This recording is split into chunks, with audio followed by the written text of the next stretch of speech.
ہم کریں گے ہر مظلوم کی حمایت۔ السلام علیکم، میں ہوں حرین فاطمہ اور آپ دیکھ رہے ہیں حمایتی نیوز HD چینل۔ نظر ڈالتے ہیں آج کی اہم خبروں پر۔ کراچی احمدین حمایتی کی رپورٹ۔ ملیر میں منشیات فروشی سے بدامنی کے باعث جاں بحق ہونے والے حبیب اللہ لاشاری کے قاتلوں کی عدم گرفتاری کے خلاف ریلی، سینکڑوں افراد نے شرکت کی۔ گوٹ سالم محمد سے سیاسی و سماجی تنظیموں کی جانب سے نور محمد لاشاری، جہانگیر لاشاری، وہاب لاشاری کی قیادت میں ریلی جام کنڈو گوٹ کوہی گوٹ سمیت مختلف علاقوں سے گزرتا ہوا منظر پمپ پر پہنچا۔ منشیات کو عام استعمال کی اشیاء کے طور پر فروخت کیا جا رہا ہے۔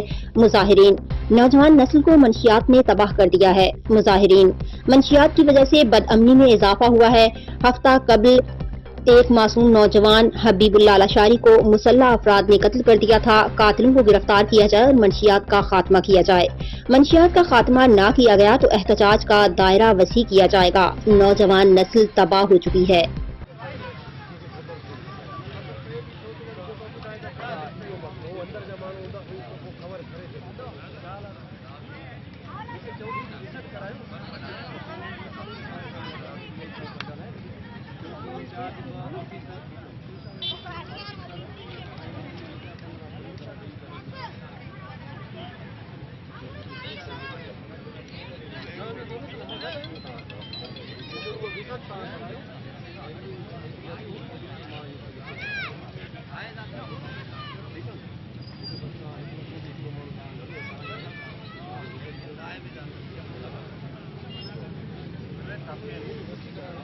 مزید خبروں اور اپڈیٹس کے لیے دیکھتے رہیں حمایتی نیوز HD چینل۔